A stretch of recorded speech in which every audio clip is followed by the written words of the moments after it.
A finales del siglo XV, cuando Castilla y Aragón quedaron unidos por el matrimonio de Isabel y Fernando, en la península ibérica se respiraba una tensión acumulada durante siglos de choques entre cristianos y musulmanes, y cualquiera podía sentir que algo definitivo estaba por suceder.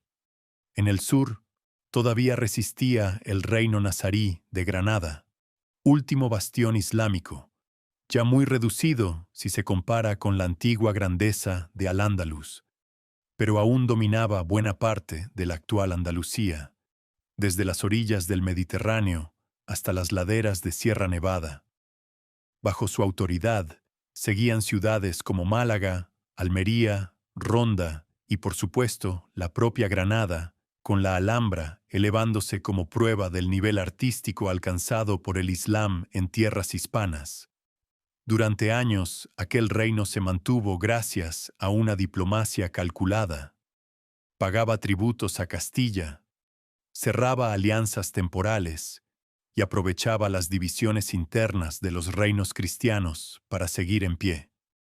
Pero todo cambió a partir de 1480, cuando Isabel I aseguró definitivamente el trono tras la guerra civil contra los partidarios del pretendiente portugués.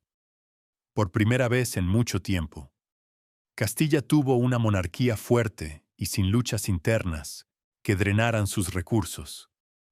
Los futuros reyes católicos tenían claro su objetivo. Querían unidad religiosa y territorial como base de su poder, y Granada era el último obstáculo. Mientras tanto, dentro del propio reino nazarí, la situación era la contraria. Las disputas dinásticas lo debilitaban. La nobleza estaba dividida en bandos enfrentados, que competían por influencia sin medir el peligro exterior. El sultán Muley Hassen, conocido también como Abu Hassan Ali, gobernaba desde 1464, pero su reino sufría cada vez más por las incursiones castellanas y por una crisis económica profunda. La fértil Vega de Granada era devastada con frecuencia, y mantener las fortificaciones fronterizas exigía grandes gastos. Para sostener la hacienda real, decidió imponer nuevos impuestos. Desde el punto de vista del poder, era una medida lógica, pero la población ya estaba agotada por años de inseguridad y penurias. El descontento terminó convirtiéndose en apoyo abierto hacia su hijo Abu Abd Muhammad, llamado por los cronistas cristianos Boabdil el Chico.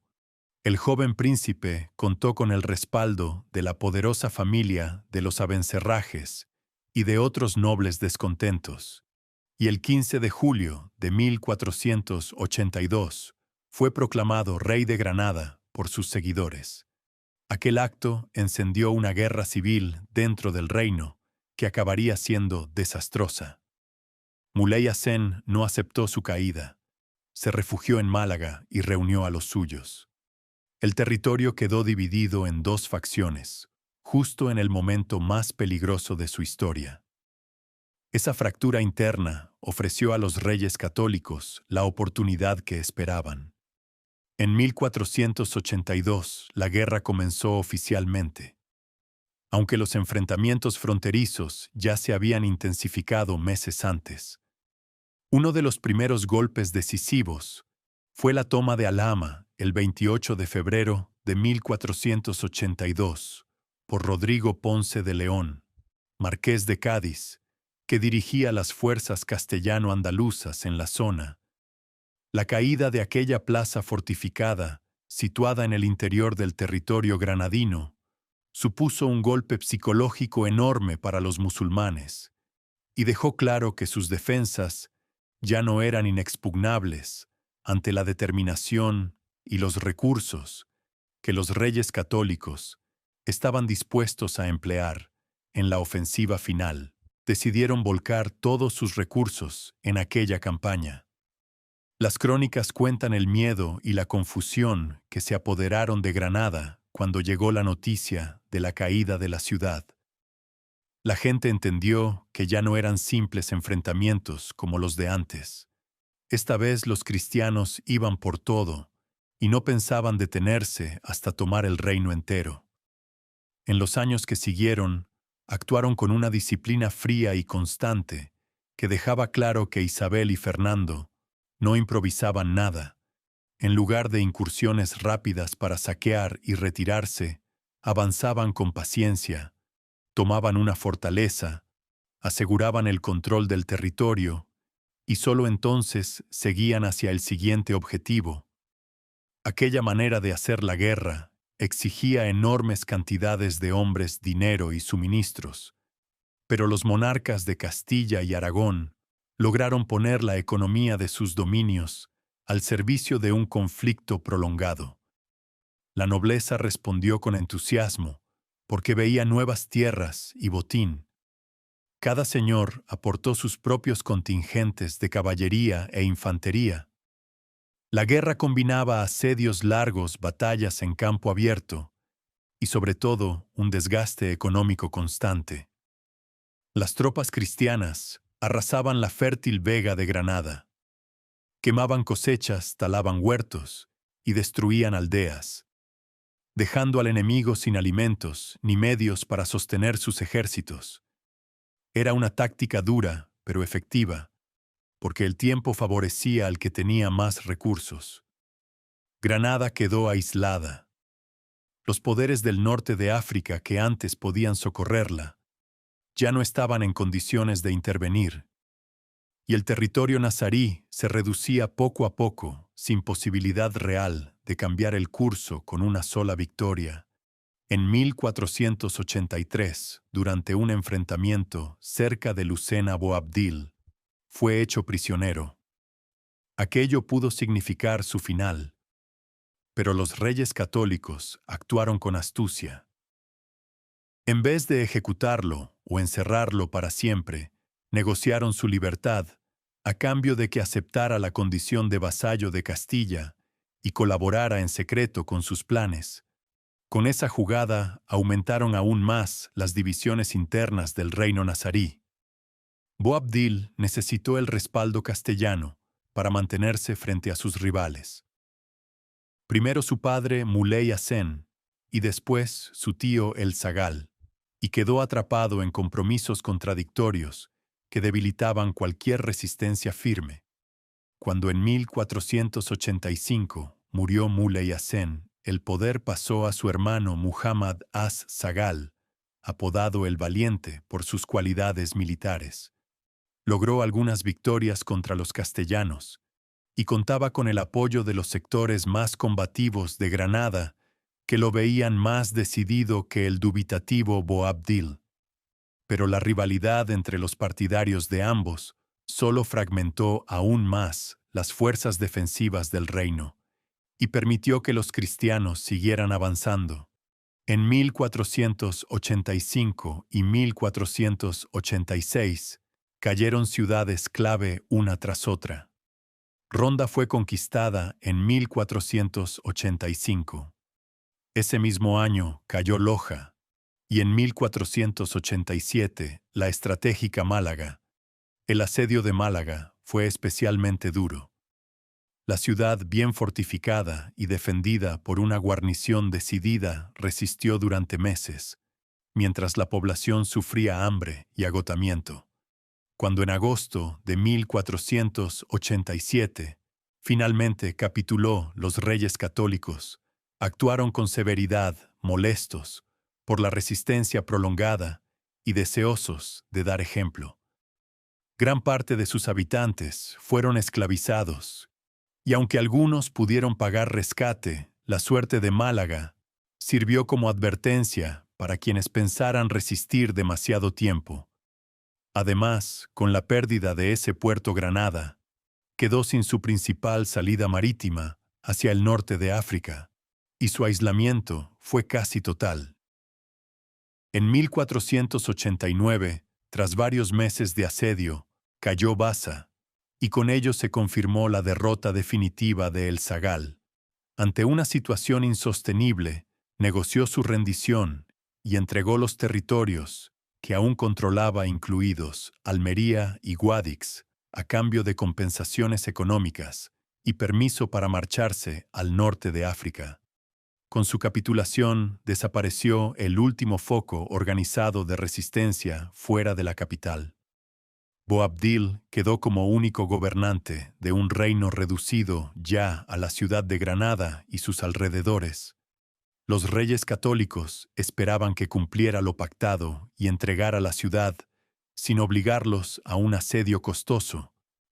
Pero el sultán se encontraba atrapado entre la presión de su propio pueblo, que no aceptaría una rendición sin luchar, y la realidad de que no podía defender con éxito la ciudad frente al enorme poder militar cristiano.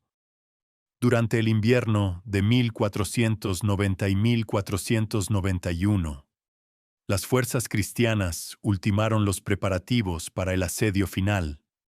Instalaron su campamento en la Vega Granadina y ordenaron levantar Santa Fe, una ciudad campamento permanente, que serviría como base de operaciones y como símbolo claro de su determinación de llegar hasta el final. No pensaban retirarse hasta ver la capital nazarí en sus manos. La construcción de Santa Fe se llevó a cabo en cuestión de meses, con un trazado en cuadrícula propio de las ideas urbanas de la época, y dejó impresionados tanto a aliados como a enemigos por la organización y los recursos que demostraba. Desde allí, los reyes católicos dirigían en persona las operaciones, controlaban el abastecimiento del ejército sitiador y al mismo tiempo mantenían contactos secretos con enviados de Boabdil para pactar una rendición. El asedio, que comenzó formalmente en la primavera de 1491, fue muy distinto a los cercos medievales tradicionales por su magnitud y por el nivel de coordinación. Alrededor de la ciudad se desplegó un ejército que algunas fuentes de entonces calculaban en decenas de miles de hombres, aunque las cifras exactas no se pueden comprobar con certeza. Lo que sí es seguro es que el bloqueo fue total y cortó cualquier entrada de suministros o comunicación con el exterior. La artillería castellana, todavía rudimentaria, si se compara con épocas posteriores, golpeaba con regularidad murallas y torres, mientras las tropas vigilaban sin descanso para impedir cualquier intento de ruptura del cerco. Dentro de Granada, la situación para la población civil se volvía cada vez más angustiosa a medida que pasaban las semanas sin noticias de ayuda. Boabdil entendía que resistir más solo traería hambre y muerte, sin posibilidad real de victoria. Y por eso, durante el verano de 1491, abrió negociaciones secretas con los monarcas cristianos. Aquellas conversaciones se llevaron con extremo cuidado para evitar una rebelión interna y se prolongaron durante meses mientras se discutían las condiciones. Entre los representantes cristianos estaban figuras como Gonzalo Fernández de Córdoba, que más tarde sería conocido como el Gran Capitán por sus campañas en Italia, y Fernando de Zafra, hombre de confianza y diplomático experimentado. Por el lado granadino, varios consejeros del sultán intentaban asegurar garantías dignas para su señor y para los musulmanes que quedarían bajo dominio cristiano. El 25 de noviembre de 1491 se firmaron finalmente las capitulaciones de Santa Fe, que fijaban los términos de la entrega. El documento reflejaba la posición dominante de los vencedores, pero también una moderación calculada. Se prometía a los musulmanes que permanecieran en Granada libertad de culto, respeto a sus costumbres y leyes, protección de bienes y conservación de sus mezquitas. Quienes quisieran marcharse al norte de África dispondrían de un plazo de 3 años para vender propiedades o llevarlas consigo. A Boabdil, en lo personal, se le concedían condiciones ventajosas. Conservaría el título de rey, recibiría un señorío en las Alpujarras, con rentas importantes y obtendría compensaciones económicas por la entrega de la ciudad. El 2 de enero de 1492, fecha que quedó marcada en la memoria española, se hizo efectiva la rendición. En una ceremonia solemne, Boabdil salió de la Alhambra acompañado por su séquito y entregó las llaves de la ciudad a los reyes católicos. Las crónicas describen aquel momento como cargado de emoción, aunque seguramente adornado con el tiempo.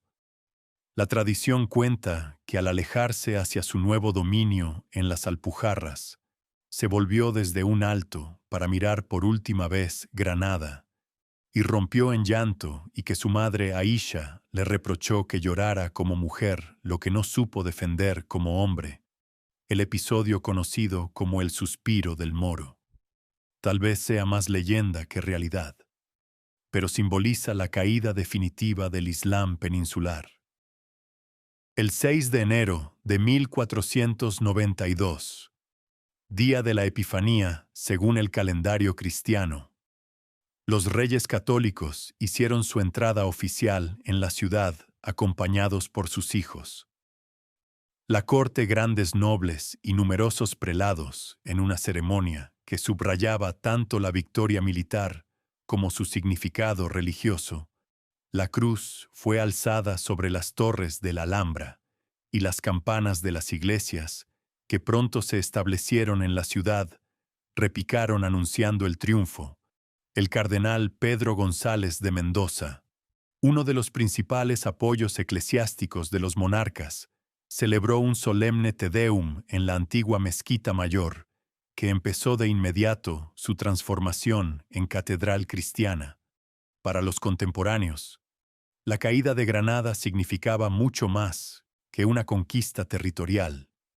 Representaba el final victorioso de un proceso iniciado 8 siglos antes, cuando tras la invasión musulmana de 711, surgieron los primeros focos cristianos en el norte, y la idea de la reconquista había ido tomando forma como una misión providencial destinada a restaurar la unidad religiosa y política de la península, que había sido musulmana y según esa visión debía volver a ser cristiana.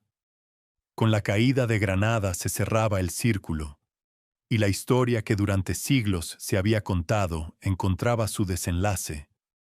Los reyes católicos no solo quedaban como gobernantes fuertes, sino como campeones de la fe, que lograron lo que otros antes no pudieron.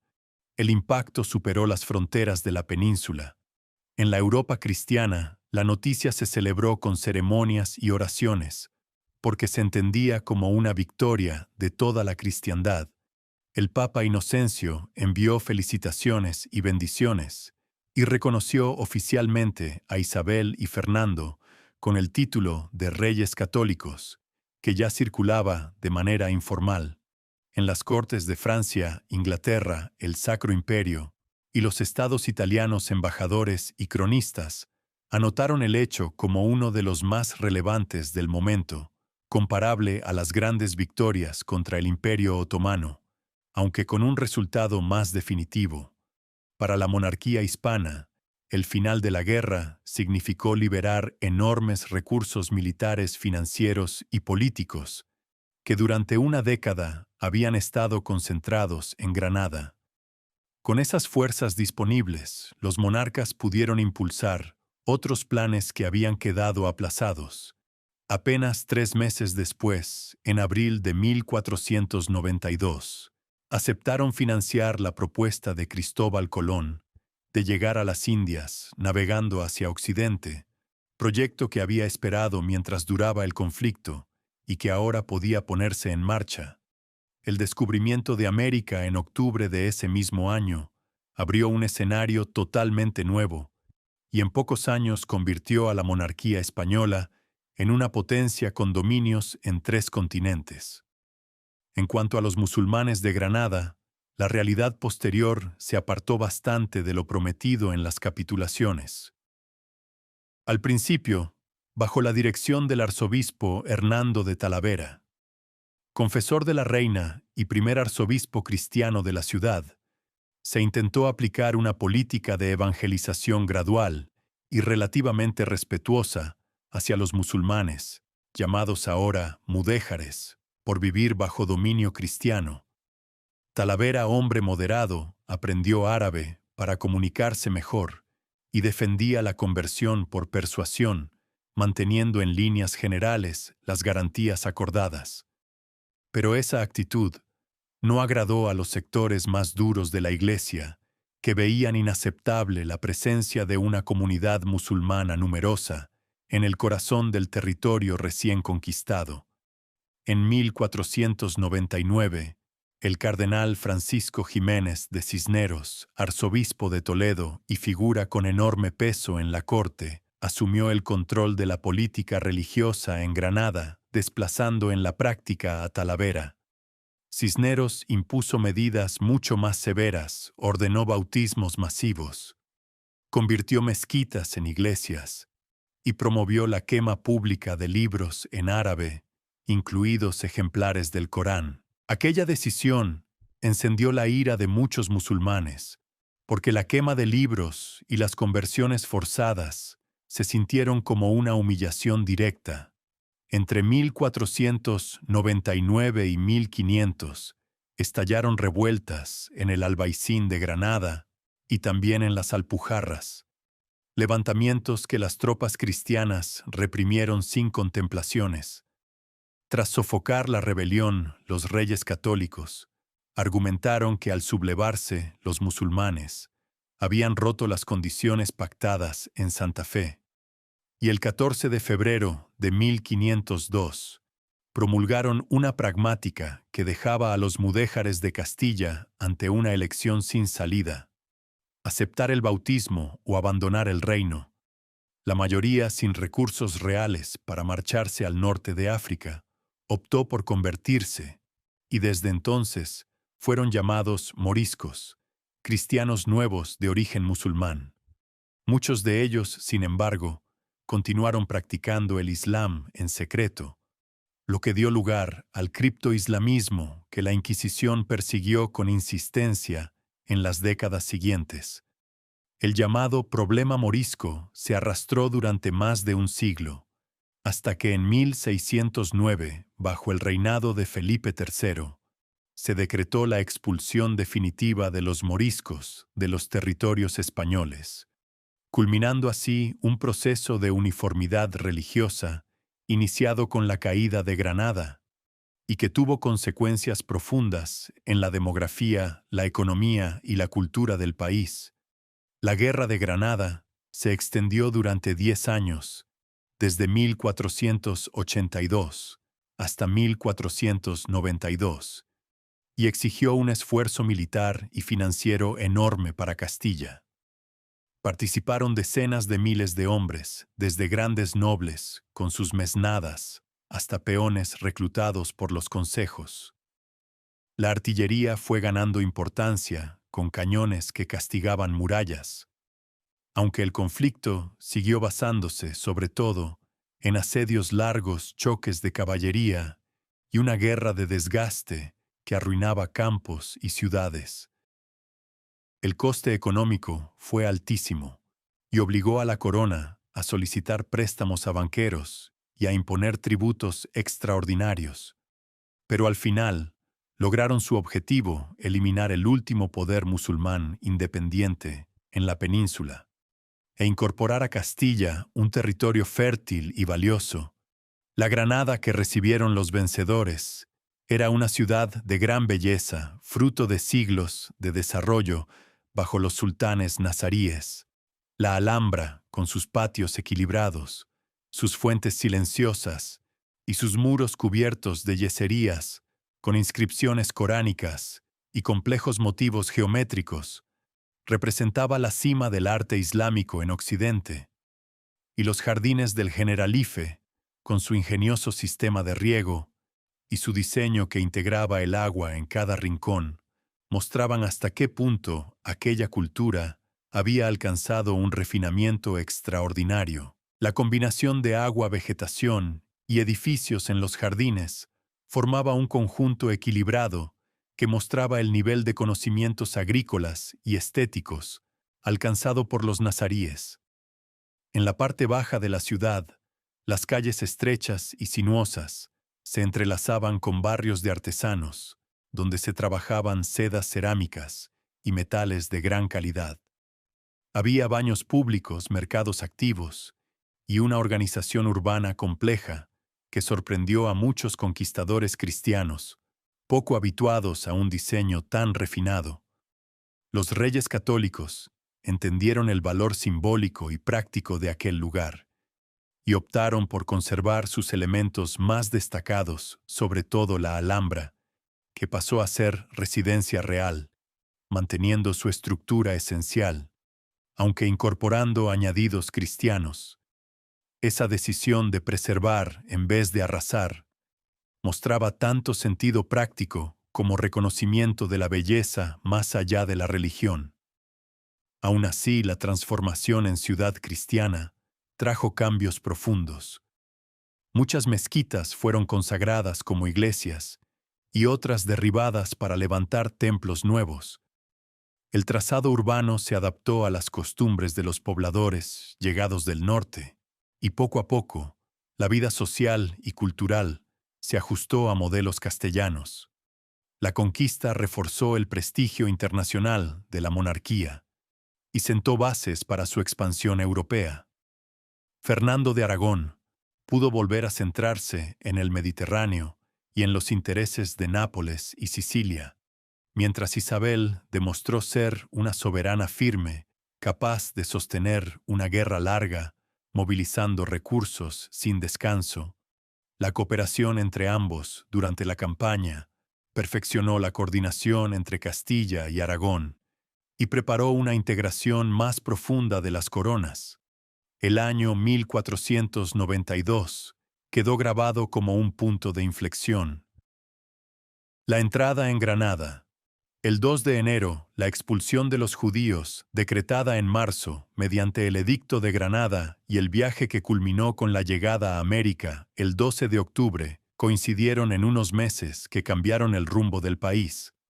La Granada de Boabdil desapareció para dar paso a una ciudad cristiana que, pese a las transformaciones, conservó una huella islámica visible en su arquitectura, su urbanismo, su agricultura y muchos aspectos de su cultura material.